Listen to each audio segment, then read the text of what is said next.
News Services Division of All India Radio presents Money Matters.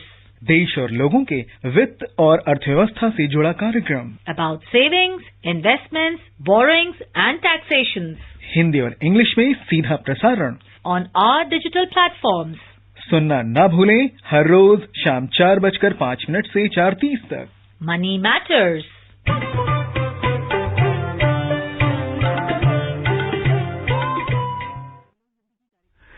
Good evening and welcome to the Sunday edition of Money Matters, a financial literacy program on our official YouTube channel and other digital platforms. A program in which we bring you information on personal finance like savings, investments, borrowings and taxation. Today's topic is how the monetary policy instruments impact your finances. You can send your queries regarding this topic on email ID moneymatters.air@gmail.com. My name is Rajesh Lake and with me is my co-anchor in Hindi, Amrish Saxena. नमस्कार, money matters में आपका स्वागत है। देश और लोगों के वित्त और अर्थव्यवस्था से जुड़े इस कार्यक्रम में हम रोज एक निर्धारित विषय पर अपनी चर्चा केंद्रित करते हैं। आज का विषय है मौद्रिक नीति आपकी वित्तीय स्थिति को कैसे प्रभावित करती है। श्रोताओं, इस कार्यक्रम में हम आपके प्रश्न भी शामिल करते हैं। प्रश्न भेजने के लिए हमारा ईमेल आईडी है moneymatters.air@gmail.com। आज के कार्यक्रम में हमारे साथ चर्चा करने के लिए आमंत्रित हैं वरिष्ठ आर्थिक विशेषज्ञ A.K. भट्टाचार्य। भट्टाचार्य जी नमस्कार, मनी मैटर्स में आपका स्वागत है। नमस्कार, thank you. So the first question that comes to one's mind is, what is monetary policy? Well, let me give you a brief background. Monetary policy is one of the key 5 economic policies that are vital for the management of economic affairs. You must have heard of the fiscal policy, which talks about taxation and how the government reduces or increases taxes on various items of consumption, services, etc., etc. The second instrument is the trade policy, where policies are announced to make sure that what goods can be imported and what goods should be exported, and what services can be exported and what services can be imported.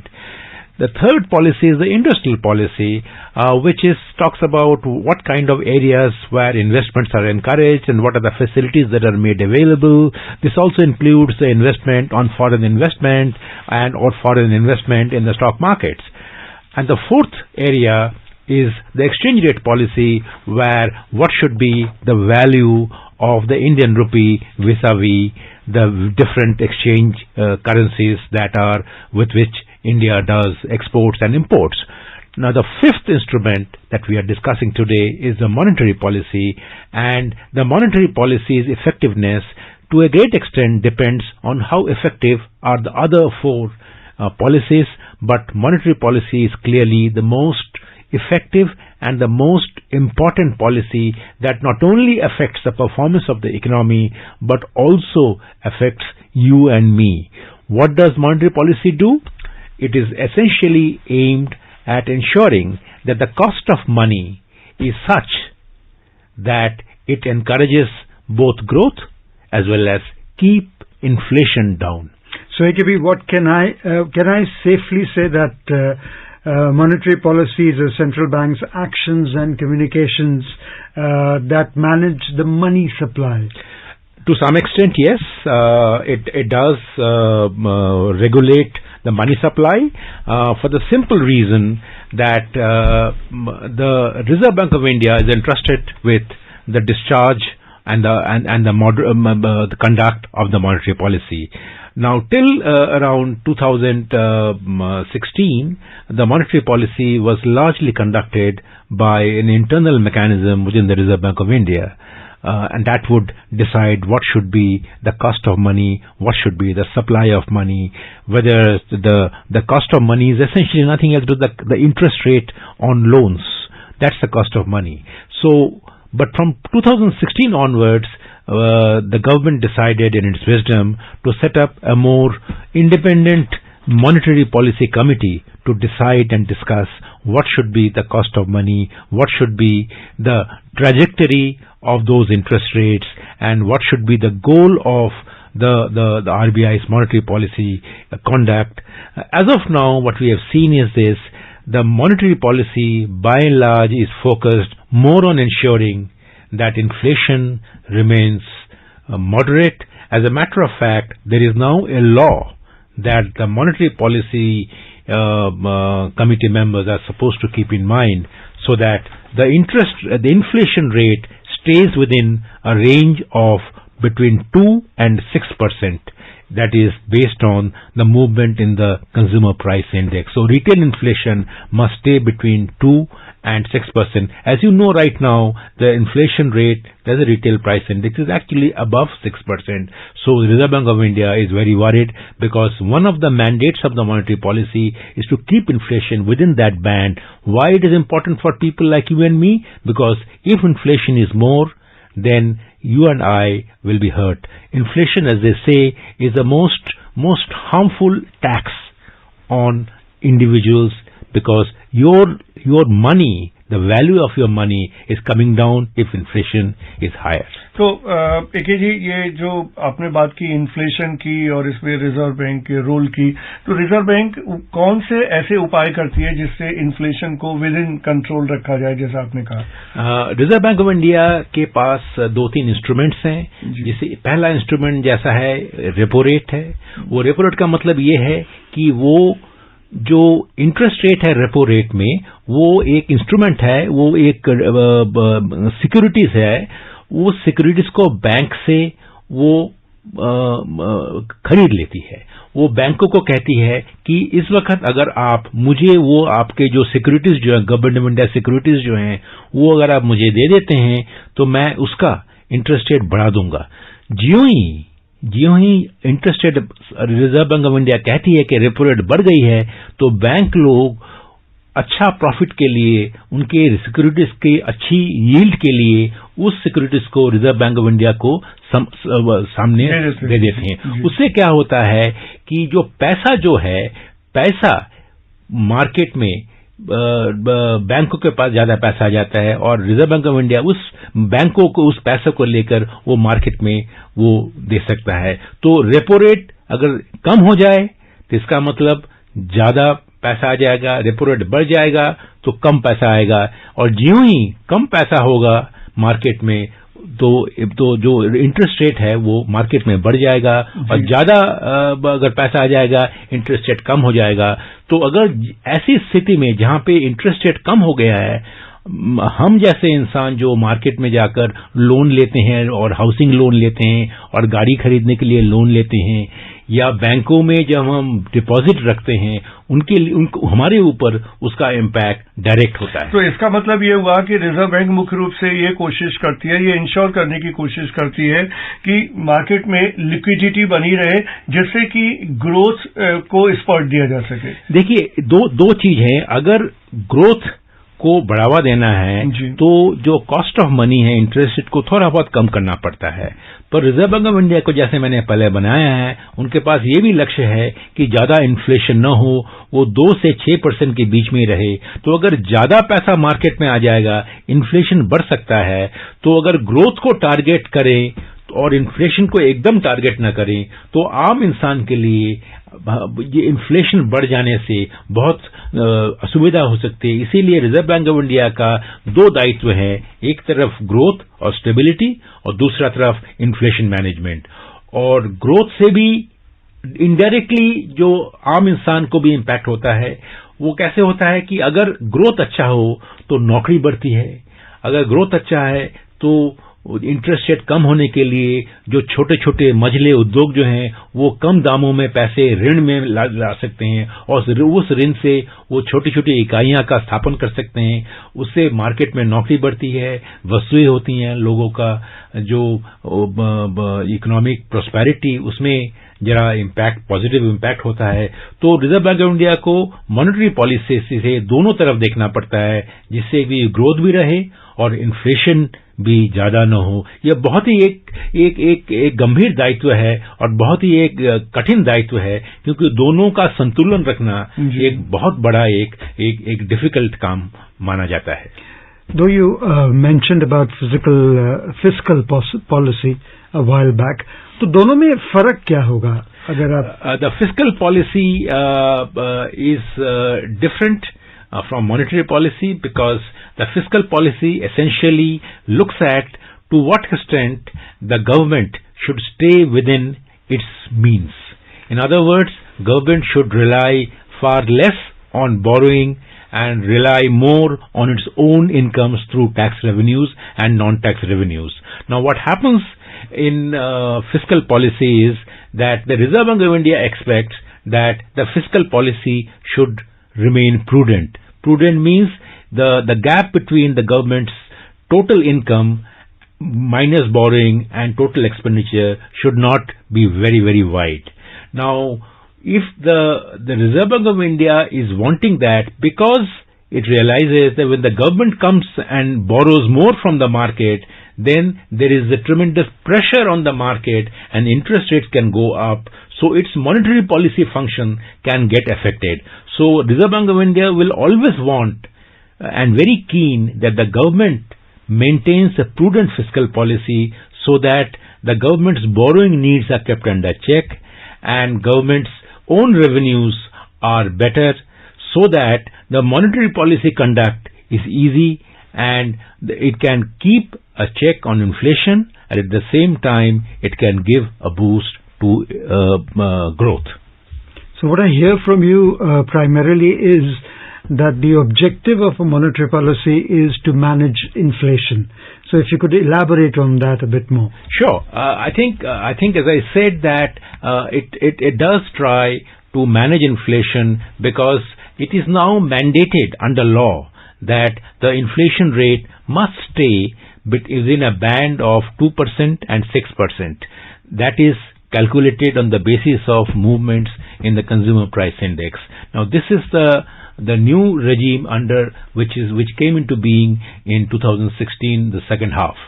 Now, what the RBI does is that whenever there is too much supply of money into the system, it tries to suck that liquidity out through a variety of instruments, to some extent at times by the repo rate movements, at times through open market operations where it sucks out that liquidity, at times it buys out the dollars in the market, because we are now seeing a flood of dollars coming into our economy because of the stock markets and even also the foreign direct investment.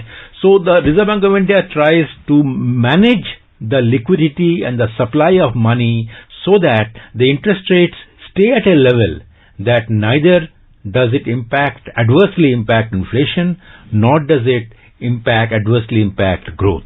So, as I said, it's a tight balancing act. It must make sure that it should keep a tight vigil on inflation, at the same time overall promote growth. Now, one point that the Reserve Bank of India is always conscious of, the signaling of the monetary policy. It always tries to say that what should be the long-term trajectory of the monetary policy, which is why you will always see when the Reserve Bank of India governor makes its bi-monthly policy statement, it not only says that what is going to be the cost of money or the repo rate, but it also says that what will be its approach to monetary policy, whether it wants to tighten it further or whether it wants to relax further. Now, that is a clear signal to everybody, including individuals and ordinary people, that whether the interest rates will go up or down. Now, just one more point I wanted to make, that the monetary policy's conduct can be severely impacted by the manner in which the government conducts its fiscal policy, which is why in ideal situation, the fiscal policy and the monetary policy should actually function in close coordination, so that both the policies can actually meet the goals of each of them. Okay, we will continue our discussion in just a while. You're listening to Money Matters on News on AIR official YouTube channel. You may ask questions in the comment section of the YouTube channel and through our email ID moneymatters.air@gmail.com.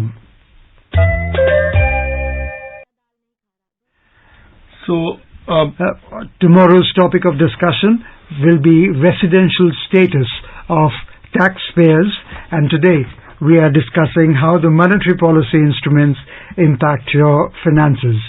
So, AKP, you very nicely explained to us the monetary policy versus fiscal policy, and while we went on a break, you mentioned that they need to function together, go hand in hand. If you could elaborate that.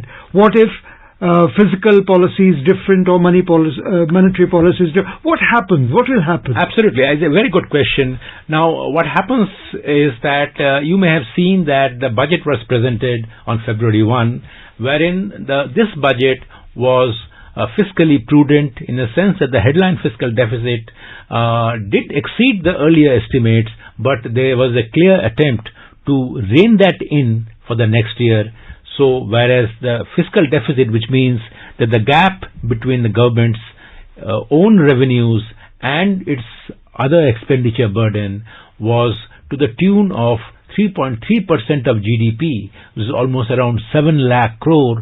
Now that increased to 3.8% of GDP, which means that the government could not keep a tight leash on its expenditure, and the government could not raise as much revenue as it could. So now that was a matter of concern. But the good news was the government decided that for next year it will rein in the fiscal deficit to 3.5%, which means once again it will be back on the path of fiscal consolidation. So that means the signal to the market is that the government will borrow that much less from the market. Now, if it is 3.8%, the market gets the signal, oh, the government will borrow more. Now, when the moment you say next year I will borrow only 3.5% of GDP, then the market gets a signal that they will borrow less. Now, Reserve Bank of India gets a signal from this and determines its monetary policy stance accordingly. It therefore knows that Reserve Bank, Government of India will borrow less, so therefore it can probably relax the repo rates a little bit so that cheaper money is little more available, little more, so that people can use that money and for productive purposes and give a boost to growth. So in an ideal economy and a good economy, as we have seen, that the monetary policy stance is governed and influenced by the fiscal policy stance. In an economy where the fiscal policy is profligate, which means you are borrowing far too much than what you are earning, there the monetary policy automatically becomes very, very tight, where the interest rates go up. सो एके जी, आपने बहुत विस्तार से बताया कि किस तरह से reserve bank monetary policy के माध्यम से इन्फ्लेशन को कंट्रोल में रखने की कोशिश करती है और ग्रोथ को बढ़ावा देती है। इसके साथ हम ये भी जानना चाहेंगे कि मौद्रिक नीति के माध्यम से किस तरह से रिजर्व बैंक अनएम्प्लॉयमेंट को कम करने और एम्प्लॉयमेंट जनरेट करने के क्या मेजर्स लेती है? देखिए, इसका जो अनएम्प्लॉयमेंट के साथ जो मौद्रिक नीति का जो संपर्क है वो ज्यादा प्रत्यक्ष नहीं है पर परोक्ष है। और ये किस तरह से ये परोक्ष संपर्क है मैं समझा दूंगा। इसका ये क्या होता है कि अगर मान लीजिए जो पैसे की या लोन की अगर कॉस्ट या इंटरेस्ट रेट अगर कम हो सके, जो रिजर्व बैंक ऑफ इंडिया की एक लक्ष्य होती है, वो अगर कम हो जाए तो लोगों के पास ऋण लेने में कम दाम लगेंगे। मान लीजिए अगर 10% अगर ऋण इंटरेस्ट रेट है, उसका अगर 8% हो जाए तो इसका मतलब ये है कि पैसे की जो अवेलेबिलिटी है वो चीप हो गई है, ज्यादा उपलब्ध होगी है कम दामों में। तो जब ये होता है तब बहुत लोग जो पूंजीपति जो हैं, जो इन्वेस्टर्स जो हैं, जो छोटे और मझले उद्योगपति जो हैं, वो समझते हैं कि हम शायद एक और इकाई स्थापित कर लें क्योंकि पैसे की दाम कम हो गए हैं और जो एक प्रॉफिट का जो इक्वेशन जो होता है वो भी अच्छा हो जाता है, क्योंकि दाम अगर कैपिटल कॉस्ट तो बहुत बड़ा होता है, एक हिस्सा होता है, तो कैपिटल कॉस्ट कम होने से एक उद्योग में जो एक एक्टिविटी में है, एक्टिविटी जरा उसमें तेजी आ जाती है। उस एक्टिविटी की तेजी से मैं समझता हूं कि जॉब्स की भी वृद्धि होती है, और अगर जॉब्स की वृद्धि होती है तो उसमें जरूर अनएम्प्लॉयमेंट के ऊपर एक बड़ा भारी एक चोट भी पहुंचता है। तो मैं समझता हूं कि मौद्रिक नीति अगर थोड़ी बहुत शिथिल हो जाए तो उससे आपको उद्योग में ज्यादा इन्वेस्टमेंट पूंजी निवेश होती है, उससे आपकी जो नौकरी की वृद्धि दर बढ़ सकती है। पर इसके साथ साथ मैं ये भी कह दूं कि अगर लोन्स के जो इंटरेस्ट रेट कम हो जाते हैं तो जो सेवर्स जो होते हैं, जैसे हमारे में बहुत ऐसे लोग हैं जो सेव करते हैं, उनके लिए वो बहुत अच्छी खबर नहीं होती है उनके लिए, क्योंकि उनकी जो फिक्स डिपॉजिट की रेट जो है वो कम हो जाती है। तो उनके लिए ये देखना पड़ता है कि वो किस तरह से अपनी जो बैंकों में सेविंग्स डिपॉजिट जो है उसके रेट जो कम हो रहे हैं वो उनको उन पैसों से ऐसी जगह वो निवेश करें जहां पे उनको अच्छा रिटर्न मिले। और ये भी अर्थनीति के लिए एक बहुत बड़ा एक संदेश होता है, क्योंकि अगर वो जो पूंजी जो बैंकों के डिपॉजिट में न रहकर अगर प्रोडक्टिव एक्टिविटीज में पहुंच जाए, जैसे स्टॉक मार्केट में ऐसे बहुत सारे सेव इंस्ट्रूमेंट भी होते हैं, म्यूचुअल फंड्स में इंस्ट्रूमेंट होते हैं, उससे क्या होता है उससे मैं समझता हूं कि इकोनॉमिक एक्टिविटी में एक बढ़ावा मिलता है। तो ये दोनों चीजें मौद्रिक नीति के परिचालन से होता है। और खासतौर से देखें, अगर हम पिछले कुछ महीनों में इस तरह की खबरें आई भी थी कि जैसे ही जो डिपॉजिट पे आपके इंटरेस्ट रेट कम होते हैं तो सबसे ज्यादा जो सीनियर सिटीजन्स हैं वो हिट होते हैं, और क्योंकि वो मोस्टली फिक्स डिपॉजिट में ही अपने पैसा लगाते हैं, तो वो भी एक बहुत बड़ा कारण है। Okay, so moving on, the objectives, if I were to put them, in the order in which you have explained so well, is of the monetary policy is to manage inflation, and if that happens, at indirect sense, you reduce unemployment, and then you promote moderate long-term interest rates. Now, do economies worldwide, say the U.S. Federal Reserve, they also want the core inflation rate to remain between 2% and 2.5%. Do the economies worldwide manage monetary policy in a similar manner, or they look at the context in which they are in and accordingly act? Very interesting question. Let us go back in time and look at what really happened at the financial meltdown, global financial meltdown in 2008. Now, what happened was that when there was an acute crisis, financial crisis in the global markets, what did the central bank, the Federal Reserve in the US do? They actually started releasing more money into the system, so that there is no shortage of liquidity. So it is the same principle that on the monetary policy sphere, the monetary markets actually follow, whether it is in India or whether it is in the European Union or it is in the US. Idea is to make sure that the oil that runs the economy or smoothens the functioning of the economy is after all money, and how that money is available easily and at as reasonable a cost as possible. The only danger is that it should not be made available as freely and as easily. That might create danger for inflation. While this is being done, is there a contradiction or conflict between states' interest or the individual's interest? You couldn't have been more correct. It is always so. It is a conflict between inflation and growth. It is a conflict between the state's interest on the larger economy, and it is a conflict of what is the individual interest. But remember that when the economy does well, the individual also gains. एके जी, अगर हम ये देखें कि जैसे हर 2 महीने पे reserve bank अपनी policy announce करती है। तो अब चलते हैं कार्यक्रम की समाप्ति की ओर। एके जी इस कार्यक्रम में भाग लेने, हमें महत्वपूर्ण जानकारी देने और श्रोताओं को जानकारी देने के लिए आपका धन्यवाद। नमस्कार। And before we close, a reminder on tomorrow's topic of discussion, which will be residential status of taxpayers. Thank you, listeners, for joining us in today's edition of Money Matters. Till tomorrow, goodbye.